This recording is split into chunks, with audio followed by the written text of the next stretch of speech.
So I finally got to see Conjuring 4 Last Rites a couple nights ago. It was one of my most anticipated movies for this year.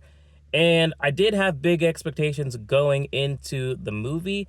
By the time I left the movie, I thought that it was definitely worth going to see in the theaters. It was an okay to good movie for that franchise. I thought that it was really long, though. It had some pacing issues that I just noticed they bothered me.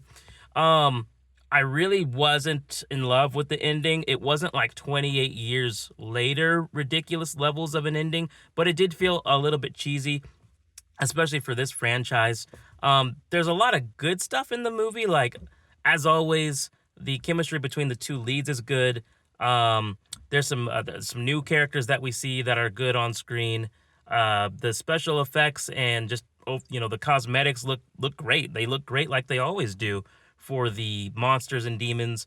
But I honestly felt like the main entity, the main demon, in 2 hours worth of time, it felt like we didn't see that enough, and it felt like this whole movie.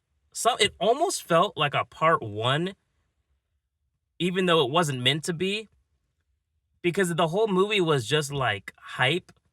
It was hyping up this big send off. And I just, by the end of the film, felt like it wasn't really that good of a send off for this franchise. I checked before making this video, and it's currently at 56% on Rotten Tomatoes, whereas the first Conjuring, which I think is the best one of the four, is at an 86% on Rotten Tomatoes. I didn't love this movie. I think it does some things really well, but for it hyping itself up, being like, this is the case that ended it all, and this case is so different and so terrifying that it forced Ed and Lorraine Warren to retire. And I just felt like, why?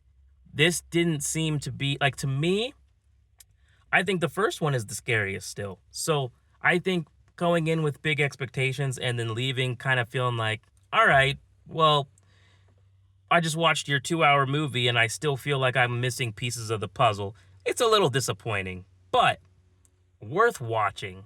Um, Man, it's a good, but I don't think it's like amazing. That's kind of where I'm at with The Conjuring 4.